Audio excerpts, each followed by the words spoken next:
Shalom, everyone, and welcome to the Middle East and beyond. I'm Barry Stagner, coming to you from a very beautiful and sunny Southern California, and as always, here with my friend and brother, Amir Sarfati, coming from the Galilee, the Jezreel Valley specifically. Amir, shalom to you.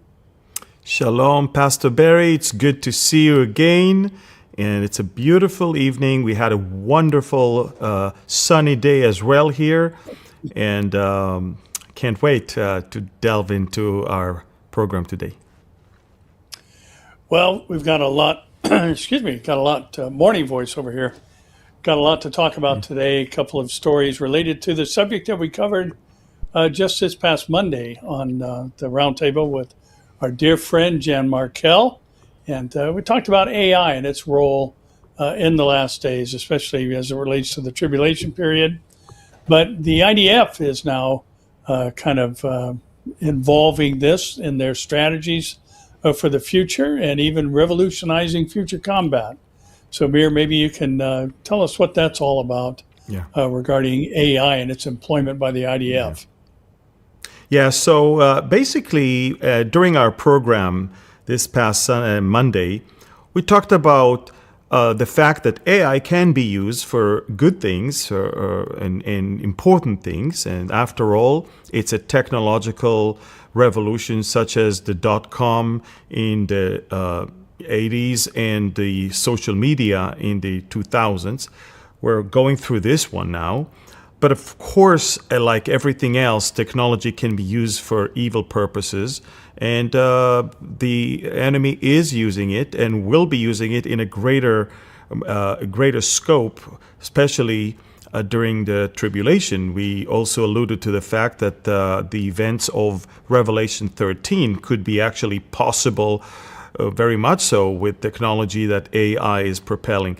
But the IDF just unveiled, I would say early this morning, a 5-year plan to basically use AI technology with robots, space things, and other defensive manners and measures. And AI, it was all about Israel is now creating an AI, what we call AI core. And the robotic part of it is going to be very, very important. It'll help us in many different parts of warfare. Now, the robots will help us in the battleground, but AI technologies will help us also in electronic warfare, in space, and other things. In Gaza, we already, as you can see on the screen, we already use robots. We already use unmanned vehicles with AI in intelligence or AI, assisted machine guns and other things. We use under the ground also. We use robots in the shape of dogs, believe it or not, that were not only hunting the terrorists but also making sure that we can see what this tunnel has before the actual soldiers arrive. We also use it from the air. We also use it online. So this is a new thing. It's a growing thing, and the IDF is moving full force forward. Not only that we're doing that, but we're also exporting these military technologies to other countries as well. And the Ministry of Defense is showing our capabilities in some security and defense security exhibits around the world. And a lot of countries are actually very interested in it. But again, as we said, AI can also be used for evil things. And one of the things that AI is now replacing is search engines. People no longer go to just Google to search for things. They just go directly to AI because it is way faster and way more comprehensive. The problem is, as much as it's intelligence, it's a bit dumb because it only bases its information on information that people write on different, social media and websites. And so what happened is, if you have enough people that spreads a lie, AI will believe it's the truth, And then if an innocent person wants to check if something is true or false, AI will give him the wrong information based on the tremendous number of people that spread the lie and made it look like it's the right answer. And our next topic, before we move to it, is influenced by this very phenomena of AI giving people wrong information. And that is, of course, you can actually change history. You can actually change events, the outcome of events, or the reason and of those events. And I'll take you all the way back to the year 628 AD, when Muhammad, with his small group of followers, were in the city of Medina, and the Quraysh tribe, pagan Quraysh tribe in Mecca, was very strong, and Muhammad wanted to have a peace deal.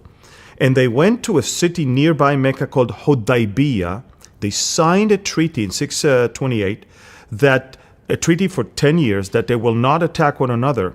And that treaty weakened the mutual defense agreement between the Quraysh tribe in Mecca and the Jewish tribe in the city of Haybar. And when that happened, Muhammad went first to Haybar, killed all the Jews, and a year later attacked the Quraysh tribe and killed them.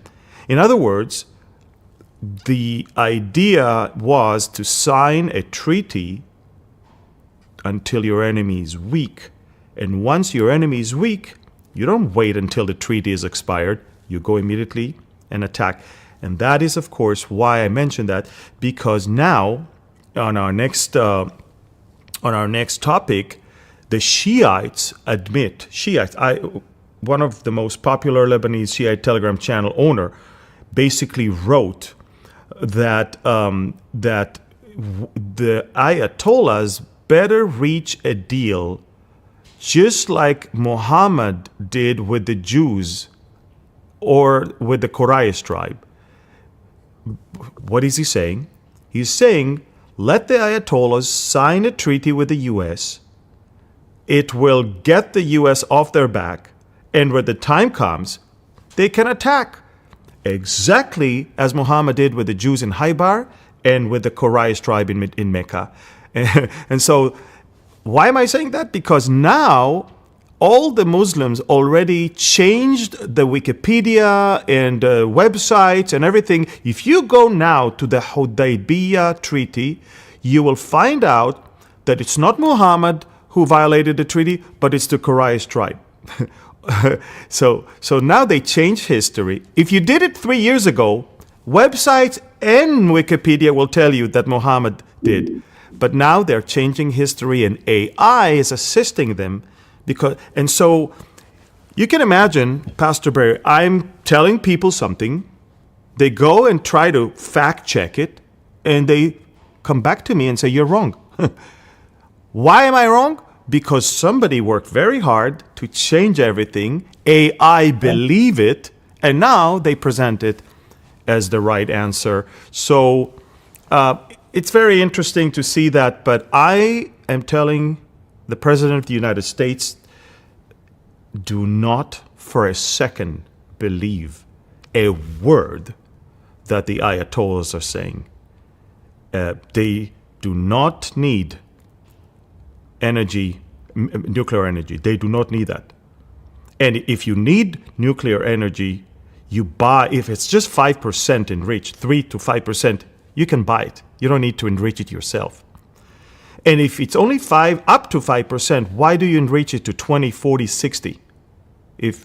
Obviously, why do you need long-range missiles when, if you want to defend yourself from ground invasion, you need missiles that will hit 50, 100, 200, 300 kilometers. That's it. Why do you need 1,000, 2,000, 3,000 kilometers? Because it's Israel and Europe and America shortly that you want to hit. So my point is, they may say we don't want nuclear weapon, but their actions are louder than their words. And everything they did in the last few years proves that they actually not just want nuclear weapon, but actively working on it day and night. So I'm just saying, they might sit tomorrow in Geneva and tell President Trump, we don't want a nuclear weapon. But as soon as they say, but we do want to enrich uranium, we do want to keep our uranium that we have, and we do want long-range ballistic missiles, that says it all. So it's going to be a very interesting weekend ahead of us. In fact, the most interesting weekend we've had in many years. Yeah, Amir, very possible that this could be kind of a turning point weekend, if you will. You know, the time frame that Trump has laid out is coming to an end. And again, just the continual rhetoric, if you will, that comes out of Iran. And, you know, it's interesting, Amir, in light of what you were saying a moment ago, you know, I was searching for, you know, taqiyya and how that applies in Islam. And basically, Islam states that, you know, they're lying. It's not something that they encourage. They should be truthful people. And, you know, taqiyya is basically permission to lie if you're in defense of Islam or expanding Islam. And now the search engines are telling you that taqiyya is simply the ability to deny that you are a Muslim if it's going to spare your life. And what you're sharing with us about the treaty betrayal is says exactly the opposite. So, you know, the evidence is already out there that this data collection device called ChatGPT or any other is just that. It's collecting information from what humans have shared. Exactly. And Amir, I'm sure that all were interested in what Trump had to say regarding the Middle East during the State of the Union address last night. And I have to say, as an American, much of it was very embarrassing. The behavior of the Democrats, and you know that the fact that Rashida Tlaib would wear profanity on a button that was visible on camera, talking about ICE and using an expletive that I will not share, but how shameful was her behavior, as well as Ilhan Omar, especially when the subject came up about Somalia and the billions of US dollars that have been wasted. And, you know, just a sad, sad day for America, even though I thought the speech was great.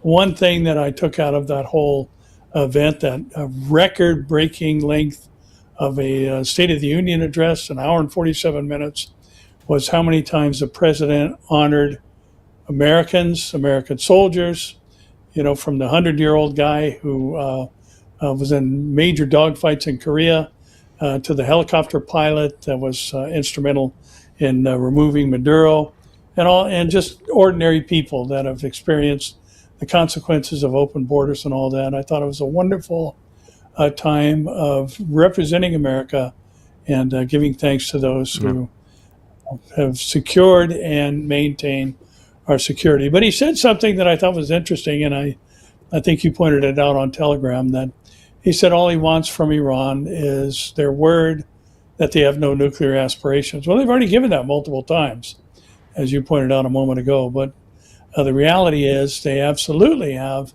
nuclear aspirations, and in their crosshairs is the great Satan and the little Satan, that being the U.S. and Israel.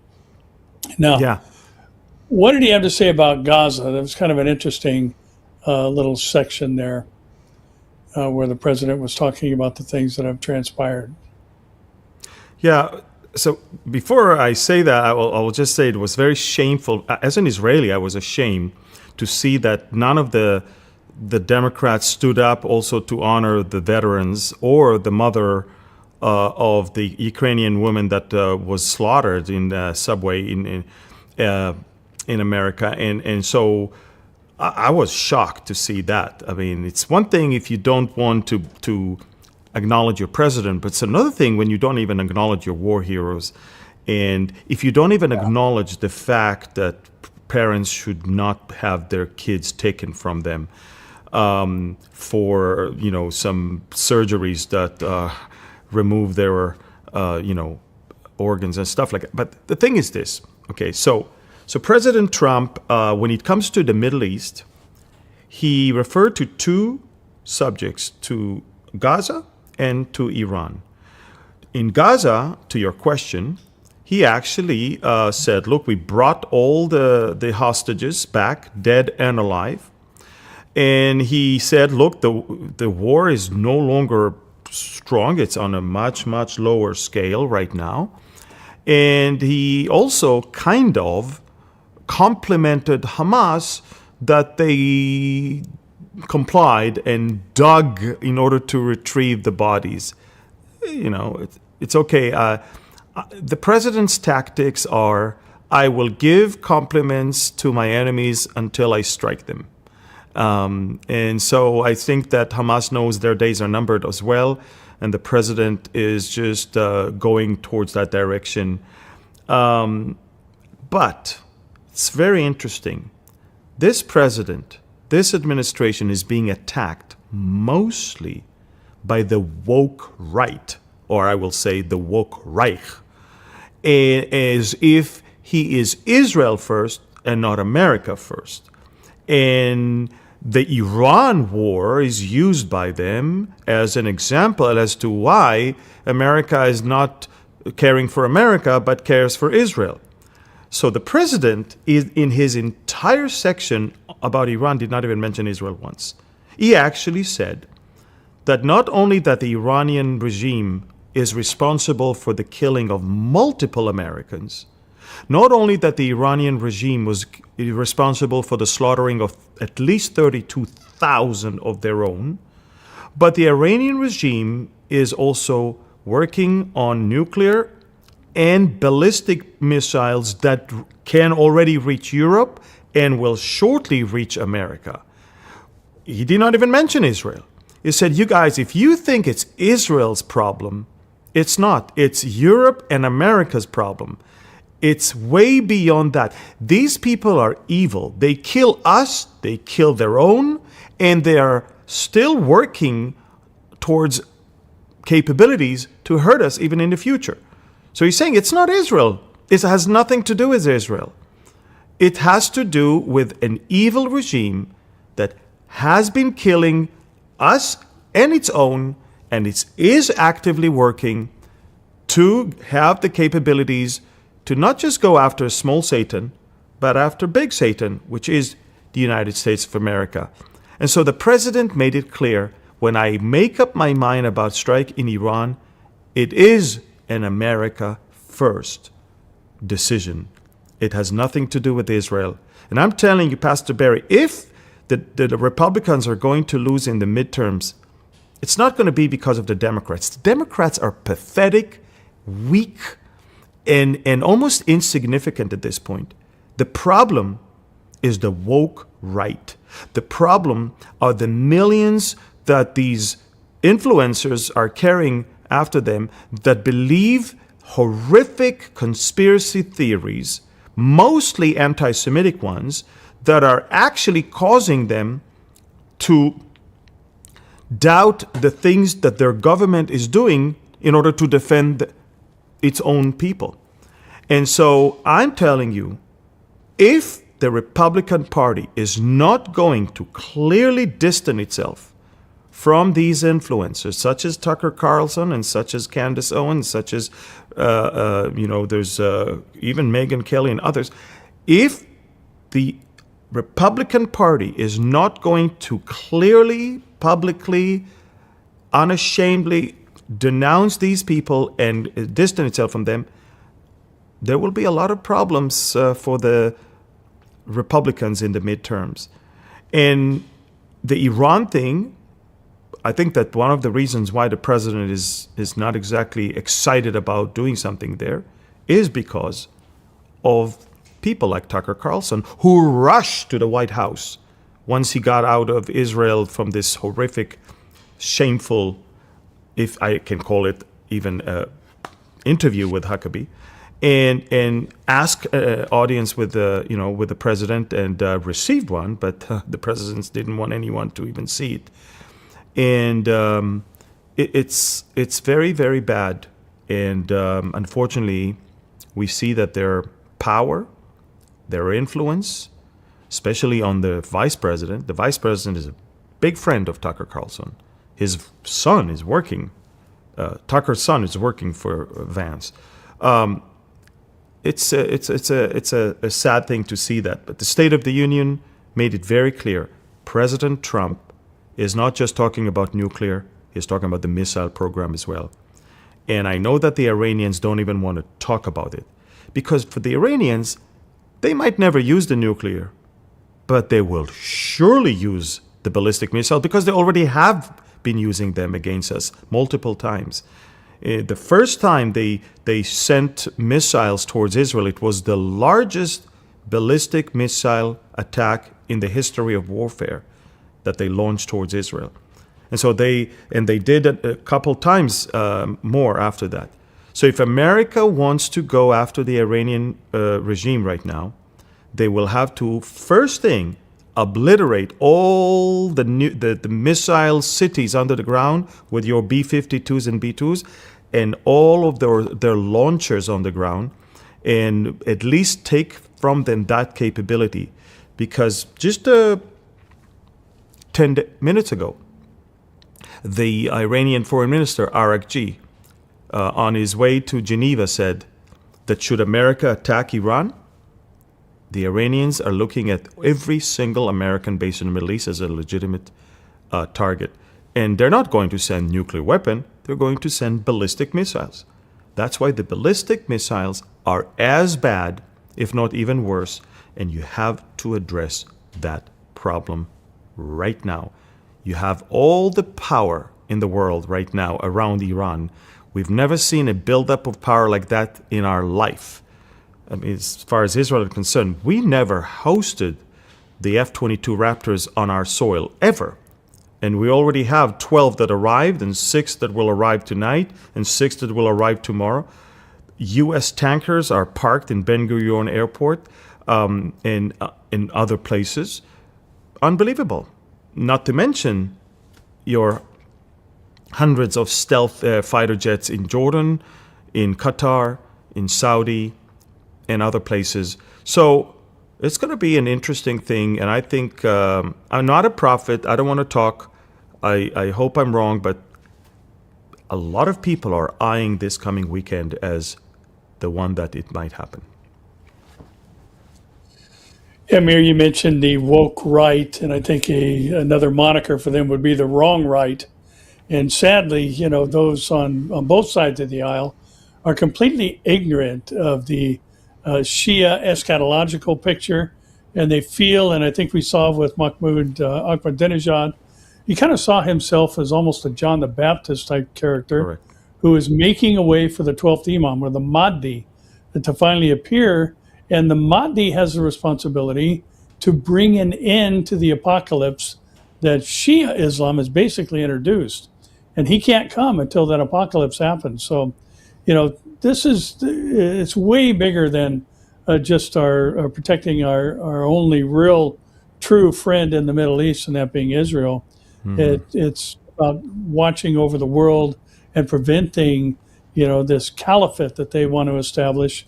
And that's part of the anxiety, I think, between the two factions of Islam, is that they're both vying for that caliphate where their guy will be the person put in charge, you know, who will oversee, you know, the whole of the world, the global caliphate that they're seeking to establish.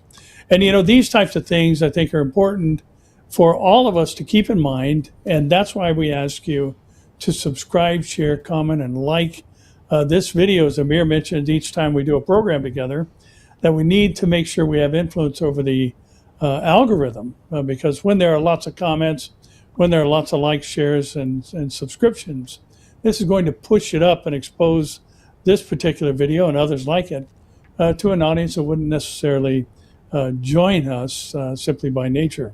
So, you know, we kind of have to fight the fight that is in front of us, and the technology that we have available to us is what's being used by the adversary, and we have to turn it and use it for good. And that is to get the word out about what the real story is behind many of the things that we see going on in the world. And Amir, you've got a special guest there in the country for today and tomorrow. Maybe you can tell us about that. Yeah, the Indian Prime Minister Narendra Modi just landed a couple hours ago in Tel Aviv, and he's now actually in a special celebratory session of the Israeli Knesset, the parliament. He just gave a speech there. Netanyahu gave a speech there, but you have to understand, this is a huge deal in 2026, a huge deal. It's as big as a visit of the U.S. president in America. First of all, let's start with the fact that India is the most populous country on planet Earth. It surpassed China in 2023, and now 1.44 billion people live there. That's a country you want on your side. It's the fourth largest economy in the world. And so for Israel to have number one and number four on our side, it's already a good thing to have. And so we know that we may not have China on our side. I think we'll never have China on our side. But we do have the other axis that we are part of. And we have to remember that India is an important country for us, even when it comes to the conflict that we have with Turkey. Technologically, Israel is way more advanced than Turkey, but Turkey can manufacture much more than Israel. It has the people. Its population is 10 times bigger than Israel. So India comes very handy for Israel when it comes to that, because we can give the Indians the technology and they can manufacture it for us. And that's one thing, let alone the fact that we're talking about an amazing cooperation. And again, I would like to take you guys all the way back to how it all began. We created a timeline for you so you can understand that. This relationship actually started in 1992 when Israel became, it has some the relations with India. And then, of course, for the longest time, we kept it in low profile because India didn't want to anger the Arab world. India was not in a place where it could afford not being friends with rich Muslim countries or having problems with Russia or China. So our relationship was there, collaboration was there, but we were like the mistress. We were like, those relationships were like in the closet. And it came out of the closet basically in 2014 when Narendra Modi became the prime minister of Israel, and Modi and Netanyahu signaled a public strategic partnership basically, ending India's policy of concealing ties with Israel. Then comes 2017, and Modi had an historic first visit to Israel, and he solidified a strategic, technological, and security alliance. And that barefoot stroll of Modi and Netanyahu on the beach on that day wasn't just theater, it was the moment Israel became a cornerstone of India's foreign policy. And going all the way to 2018, Netanyahu then visited India and introduced a Railway for Peace vision. It's a transcontinental link from the Gulf to Haifa port connecting India, Middle East, and Europe. And then came 2020, and in a 2020 thing, Trump's Abraham Accords provided the necessary land bridge through the UAE and Bahrain for the Indian goods. And look what we save here. We saved the dependency on the Straits of Bab el-Mandab, and basically the railroads that we have now, because of the Abraham Accords, can connect Dubai and Abu Dhabi all the way with the port of Haifa. And out of the 2550 kilometers, we need 565 to be completed, and then it's already. And it's a 2,500 kilometers distance instead of a 6,000 kilometer distance. So you can imagine the importance of this thing. And then in 2023, the creation of the Indo-Middle Eastern Economic Corridor that was formally launched in the New Delhi G20 summit, positioning Israel as the hub for Europe. because all the goods and all the gas or the oil that will come from India through the Arabian Peninsula to Haifa, Haifa will be the gateway towards Europe. And between 2024 and 2026, we started implementing that phase. And despite of this war that we had, India continued investing in Israel. And the Adani Group completed the acquisition of the Haifa port, transforming it into a Mediterranean anchor of the corridor. So now you see the picture is completed. And this is something that the Turks don't like, the Russians don't like, the Chinese don't like, the Iranians don't like. And guess what? The Americans like it. Guess what? The Emiratis like it. The Somalilandis like it. The Ethiopians like it. And of course, the United States and parts of Europe like it. And that, what we're watching basically is a great victory and a great importance that we see a relationship between two countries. Netanyahu just said about an hour ago at the Knesset that Israel has never been stronger and India has never been stronger. And I think, I mean, it sounds simple, but he's right. We've never been stronger. And I think India can say the same thing. They've never been that strong. India did things even in space that many countries did not. So definitely we see the rise of India in so many different areas. Now, I will say that quite a few Christian believers wrote me and said, Amir, don't worship Modi. He's against Christians. Guys, I don't worship Modi. But I prefer to have the prime minister of the most populous country in the world on my side than on the side of my enemies. And India, for so many years, was on the side of the enemy. Thankfully, they're on our side. And that is the only thing I'm thankful for. I don't get into his faith. I don't get into his domestic policies because I don't know them. But I do know one thing. He is a strong ally of Israel. And he's one of the strongest leaders in the world, if you really think about it. Everybody needs India right now. And so, thankfully, we have all of this. And we're bypassing Russia and China.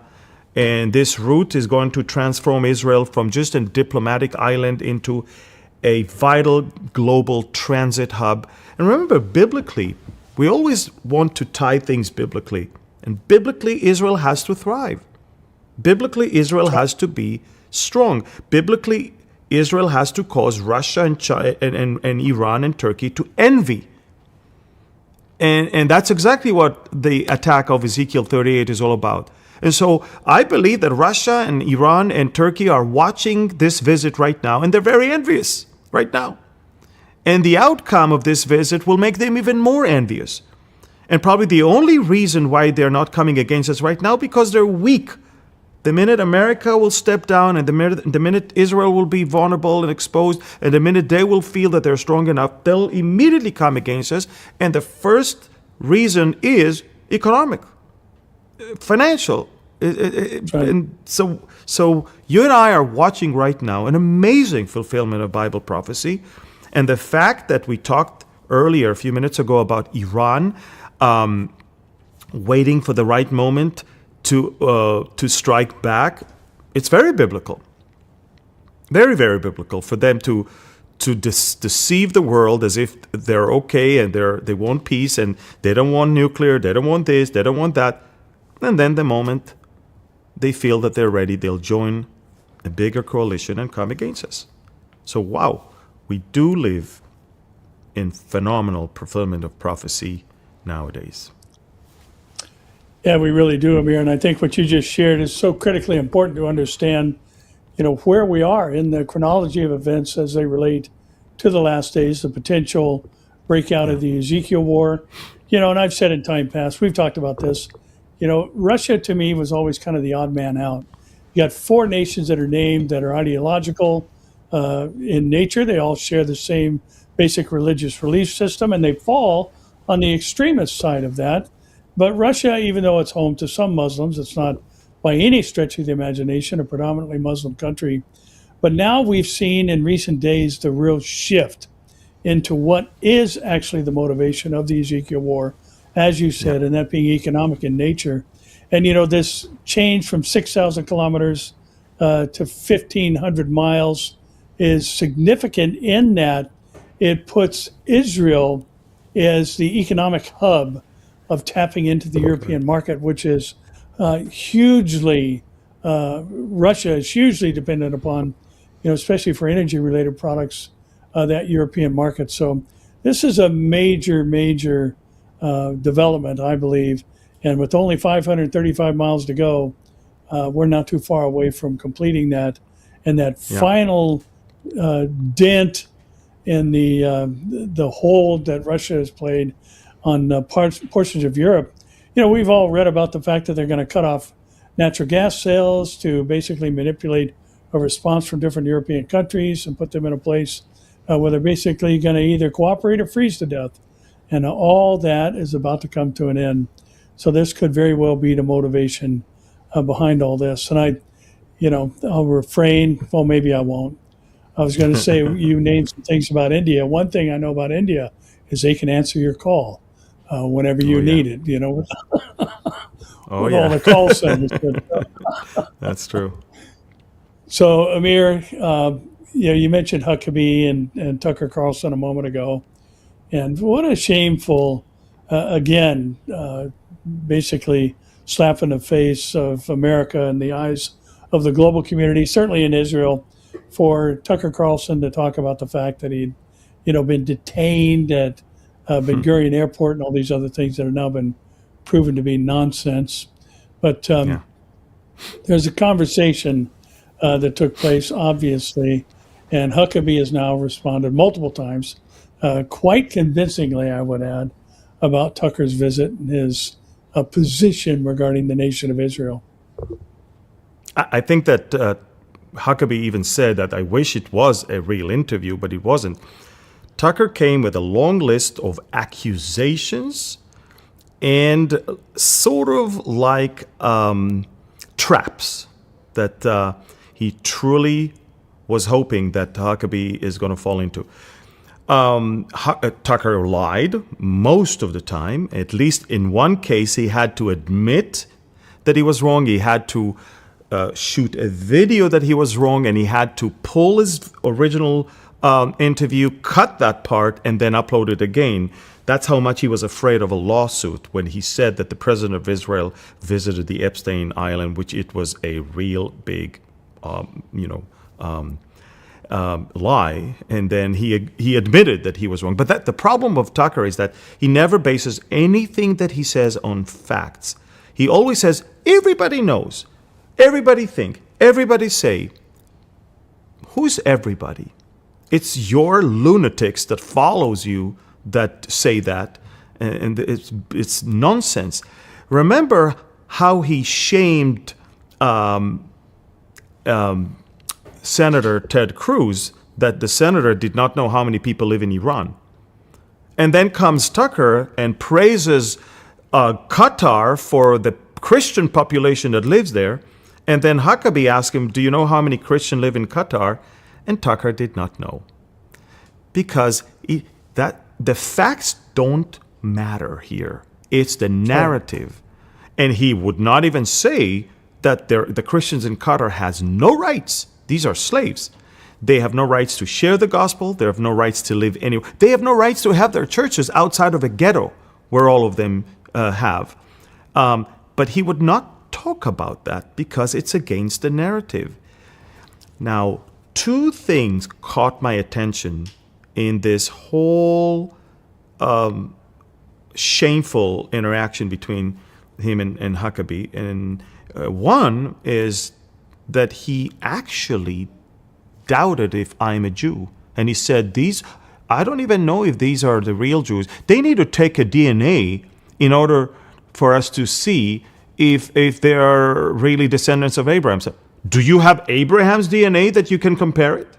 No, but the thing is this. For the Nazis, the Jews were ethnically Semitic and thus to be annihilated. But for modern anti-Semites like him, Jews need to prove their Semitism to justify our right not to be annihilated. It's quite interesting. When we were in Europe, we were accused for not belonging there because we are Semitic. When we are here, we're accused for not belonging here because we came from Europe. It's stupid, because most of the Israelis are not from Europe. They're actually coming from Asian and North African countries. Second, we all share the same DNA, by the way. Unlike any other group, I can actually do a DNA test and it'll tell me if I'm Ashkenazi Jew or Sephardi Jew, but I am a Jew. It will show it to me. And these are not pro-Israel companies. Ancestry is not pro-Israel company. It's not Jewish owned. But I will also tell you this. I wonder why he never offered the Palestinians to take a DNA test. Because I can tell you one thing, he would find out that these people are not from here. They're from every Arab country you can think of. And it's not only that the DNA will prove that, their own people say that. And it's very interesting because all he wants to do is to make a point that we're not Jews enough to be able to live here. And if we are Jews, we're not good enough to deserve this land. And then we move to the land itself, and he acted as if he knows the Bible. He never reads the Bible. If anything, it's not the Holy Spirit that visits him, it's demons that visit him, as he himself even admitted. And I think that demon not only visited him, but left something there. But I can tell you that he pretended to be a Bible believer, Bible reader. So he read in Genesis that the borders of the land that God promised to Israel are from the Euphrates to the Nile. Thus, if the argument that this is our land is biblical, we're basically saying that we deserve the entire Middle East. So Huckabee said, well, they can take it if they... Huckabee said, look, biblically, if that's the promise, that's the promise. But Israel today, as it is a democratic country that is not seeking anybody's territory. In fact, let me remind everybody, we had Sinai and we gave it back to the Egyptians. We had Gaza and we gave it to the Palestinians. And look what happened. We withdrew out of some places, even in Judea and Samaria. But I can also tell you, those days are over. Those days are over. Now, we do not want Beirut, we do not want Damascus, we do not want Riyadh, we do not want Cairo. But if they will attack us, we will definitely not hesitate to take parts of their land, because they need to know that they need to pay a price for coming against us. If our neighbors will leave us alone, we will live in peace with them. And that's, by the way, what we tell the Palestinians also. If you just sit where you are and live in peace with us, it's all we want. But if all you do is plotting day and night against us because you don't want to live next to us, but instead of us, it's not going to work. So, yeah. Go ahead. No, all I'm saying is that these are the two things I took from that interview. It was a horrific display of sheer, pure anti-Semitism levels that the Nazis could learn from him. This man is demon-possessed neo-Nazi that has millions of followers, and I think he will have a special place in where people go when they are like that. The hot place, yeah. Mm-hmm. Yeah, I mean, it's interesting that you bring that up because really, watching the things that are happening with him, things coming out of his mouth, what's happening with Candace Owens and Ben Shapiro just came out and said this woman has lost her mind, and now she's got a Correct. entire series she's doing attacking, Turning Point USA and Erica Kirk and all these other things going on. But Amir, I think all of this is kind of the proverbial greasing the skids for what's going to happen during the tribulation period, because Paul talked about it in 2 Thessalonians, that there will be those who believe the lie. Correct. Now, again, I think it's important for us to recognize that because the duration of the tribulation period is so short, believing lies has to already be a practice prior to the coming of the man of sin, who rises up and deceives the whole world, and the whole world goes after him, at least those who are not among the saints of the tribulation period. But just this spreading of lies and misinformation has become so normal. It's just something that happens basically every day. And we're watching this happen here. Another story about AI as we approach the midterm elections.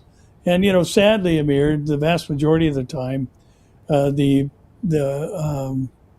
party that is the opposite of the sitting president usually takes back Congress at the midterms. And I hope that's not true. It's not true every time, but it is true the majority of the time. But the Democrats are weaponizing AI anxiety, talking about the fact that there's going to be thousands and thousands of jobs that are lost because of AI. And, it's interesting, Amir, because we've heard this same type of thing before, just simply regarding technology as a whole. Correct. Just the development of robots and things of that nature. And that, these hundreds of thousands and millions of jobs are going to be lost all over the world because of robotic technology. But it's also interesting that nobody seems to remind anyone that the jobs are going to be created by building the robots, or basically, the construct of this new AI system that they're trying to use to scare people is becoming, something that, again, has kind of replaced that last effort of people on the left to scare people into voting for them, as though the Democrats are going to shut down AI, which is just, again, such a bizarre strategy. But yet people are going to fall for it, as many, especially here in places like California.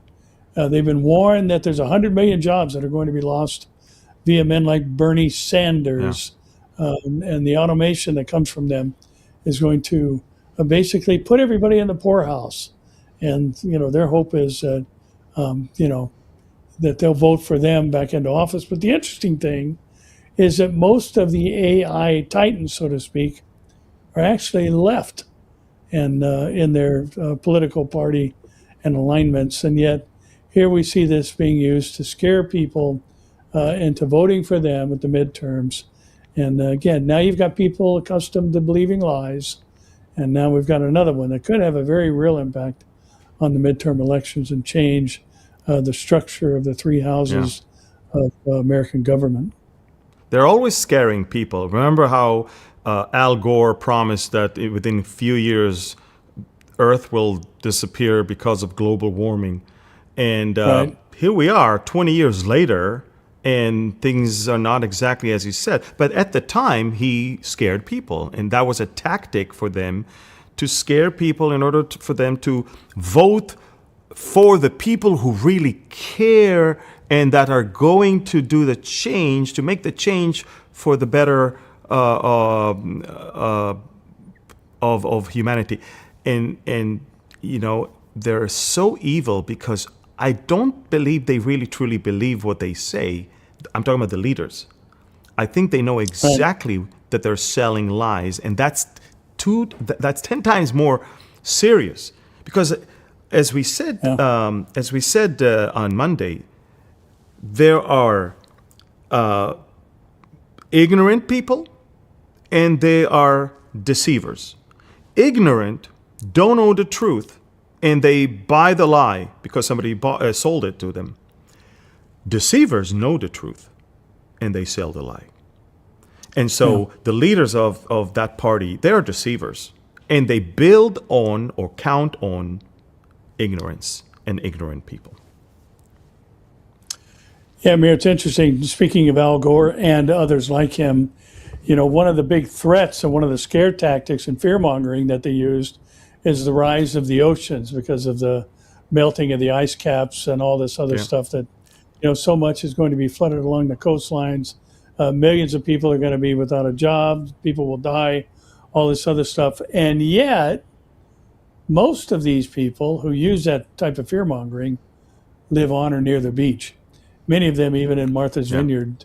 So again, it's just nothing but fear-based manipulation. They care about the emission of CO2, but they all own jets as well. So yeah, exactly.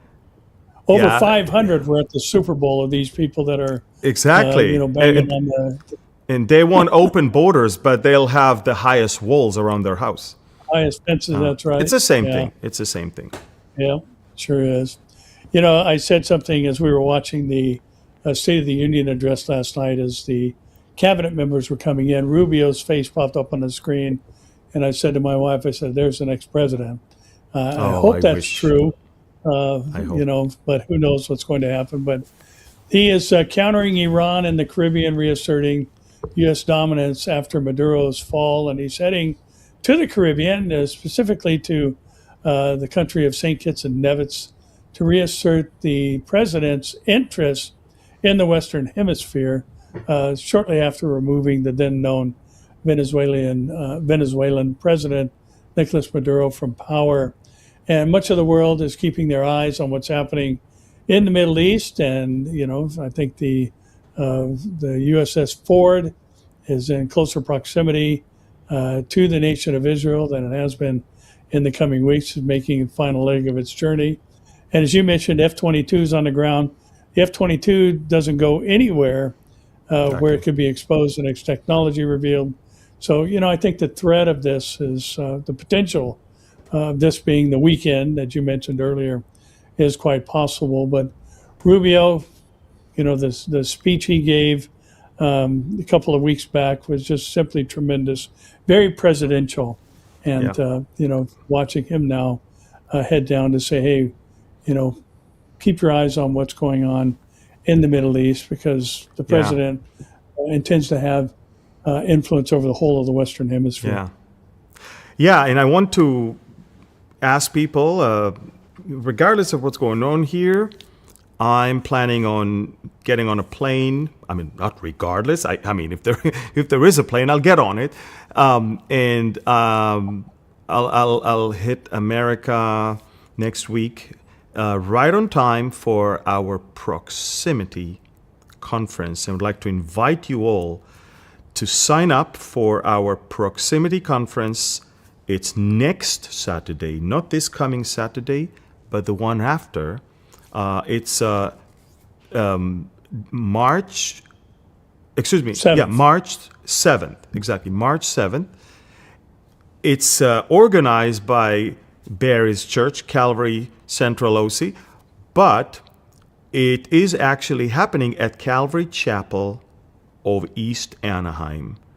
So please scan this QR code. This proximity conference is dedicated to the Israel Decree. It's based on the book I wrote, New York Times bestseller, but we're basically going to talk about the hottest topic right now, not only in current events in the world, but also as it relates to Bible prophecy. It's the issue that so many Christians are now divided on. And that's, of course, Israel. And if you don't understand Israel, you just don't understand God, if you ask me. The God of Israel, his heart, his character, and all of that. So please sign up. We still have space. March 7th, 2026, Calvary Chapel, East Anaheim. And we still have space on Barry's tour to Israel that is coming the month after in April. Pastor Barry is leading a church of his from his a tour to Israel with his church. You can still join April 15 to 23 Israel tour of his church, and you'll visit Connect. We'll have a time of fellowship and Q&A at Connect, and I'll also join the tour here and there to be with you. And the last thing I want to invite you also is this July, we're going to celebrate America's 250th birthday on board the beautiful Celebrity Edge for a wonderful, wonderful prophecy conference. Pastor Barry, Pastor Bob Copney, Pastor Bob Pearl, myself, we're going to have time of worship, time of study of the Word of God, time of fellowship. We're going to have Q&A where we may even have Jan Markell join us for that conference and be with us for this Q&A. So sign up. We still have about 200 seats open, and we would love to see you in person, fellowship with you, study the Word together, and worship together. And again, I want to encourage you to subscribe to our YouTube channels, like, share, comment, and these are important things to get the truth out there. There's so many fake channels, so many fake things, so many horrific lies that are spread online, and we ask you to join us in that battle to spread the truth. Yeah, I think we have another topic left. Pastor Barry, go ahead. Yeah, we do, Amir, and it's again kind of a sad state of affairs where in Virginia, which has kind of the nickname or the moniker of the Old Dominion, there are Democrats there who are pushing for a version basically of protecting Sharia law called Sharia Light. And it's basically to combat rising Islamophobia in the country. At least that's how it is being presented. And it's State Bill 624 was introduced at the start of the Virginia legislative session in January, and it defines Islamophobia as it relates to the crime of assault and battery as malicious prejudice or hatred directed toward Islam or Muslims, according to the summary. And it may be tempting to just kind of turn a blind eye to this and say, well, this is just another stupid Democrat plan.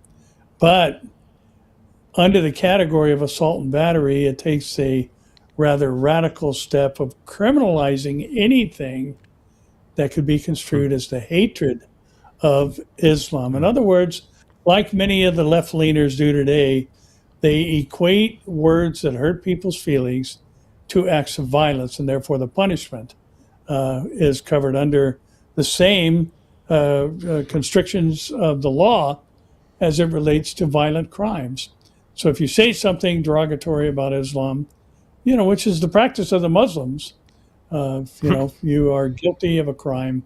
And it's just amazing to see in one of the original colonies, the Democrats using, again, just the opportunity to diminish the foundation that we have as a Christian nation.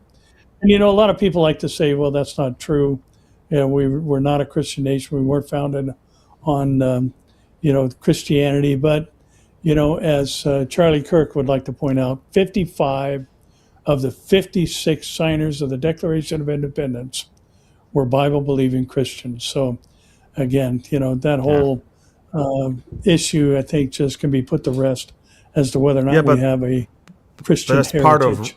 It's part of the rewriting history. It's part of reinventing facts, and they actively go to Wikipedia and websites and change everything. And once they change everything and scrap the whole true events and write their own version of it, then from now on, the next generation will only be exposed to the lie that is online and not to the truth that was there before. Yeah, it's very, very sad. But again, people will, as always, believe the lie. So it's very, it's like very sad. Obama used to talk about the role of Islam in building the United States. And, statements like that, I think people gobble up. But the reality is that even with the First Amendment, Congress not establishing any law that would prohibit the free exercise of religion. Religion in the mind of the founders was Christianity. It wasn't just religion as a category of whatever it is you believe. It was talking about the Christian faith, because that's the foundation of our country. It was established by pilgrims who wanted the right to worship God without governmental interference. And it wasn't about, hey, just whatever you believe needs to be protected under the First Amendment. That's not what it's all about. It's about Christianity. And again, Amir, it's a tough time here in the States as a Bible-believing Christian to watch the things that are going on in places of powers. Things will only get, tougher in a sense, and that's why we have to stick together. We have to watch over each other, and we have to understand that it's all been prophesied, promised, and foretold. And we shouldn't be surprised. We should be on our knees, and we should pray, and we should lift our heads because our redemption is drawing near. Yeah, Amen. definitely. Amen. Well, Pastor Barry, look, whatever we have, we can leave it for next week. It was great to have you here, and we're bracing towards an interesting weekend. Again, pray also for my flight to the U.S. And for a successful speaking tour that will begin in Colorado, continue in California, and then it will move to Arizona, and we'll conclude it in Nevada, in Reno, Nevada. All of the information is on our website. Our website is beholdisrael.org. Beholdisrael.org. And this is also how you can support the ministry. If you want to give, do not be fooled by some fake accounts to give money as if it's to us and then send it to Africa to someone who invented some orphanage and is not really. Just go to our website. It's the only reliable and secure place to give to the work of this ministry. I want to thank you, and Barry, and let's conclude this today with the Aharonic blessing. Yevarechecha Adonai veishmerecha. Ya'er Adonai panav elecha vichuneka. Yisa Adonai panav elecha v'yasem lecha shalom. The Lord bless you and keep you. The Lord make his face shine upon you and be gracious to you. The Lord lift up his countenance toward you and give you his peace.